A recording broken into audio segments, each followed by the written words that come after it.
Празниците са единственият момент днес, когато се сещаме, че има писма и поздравителни картички.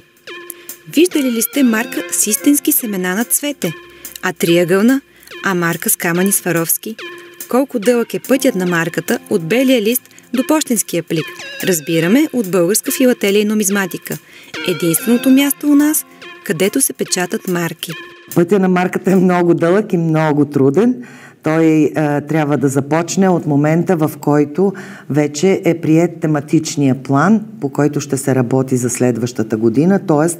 какви издания ще бъдат включени в този тематичен план и съответно кои художници биха могли да нарисуват марките по съответните теми. Оттам започва всъщност пътя на марката.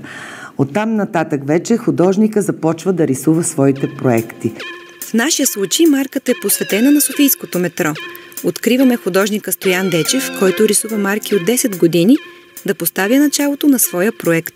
Зависи от темата, има различни подходи. В марката може да бъде по-илюстративна, може да бъде по-знакова, да има някакви хубави вицове понякога и така нататък. Понеже метрото прорязва сърцето на София, там има много хубави исторически паметници.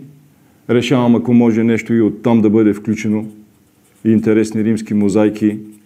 След това, понеже София никога не съм я запомнил неразкопана, тя винаги за нещо е разкопана и разровена, решавам в винетката, където няма да има задължителните реквизити за марката, да сложа една картица, която е една шега. Трите пощенски марки ще са придружени от винетка. Буквално винетка означава лоза и от древността служи за украса на книги, документи и марки. Стоян Дечев споделя, че преди да започне рисуването на марката, той прекарва цял ден в метрото, за да получи вдъхновение. Следват няколко стъпки. Избор на формат за марката, рисуване на всеки елемент, оцветяване, сканиране и нанасяне на последни щрихи в компютъра. Най-трудното в задачата е побирането на толкова много елементи в толкова малък размер марка. Разбираме, че един художник има право да рисува само една марка годишно, за да се гарантира разнообразие. Когато художникът е готов със своя проект, той се явява на съвет по марко издаване, за да бъде одобрен.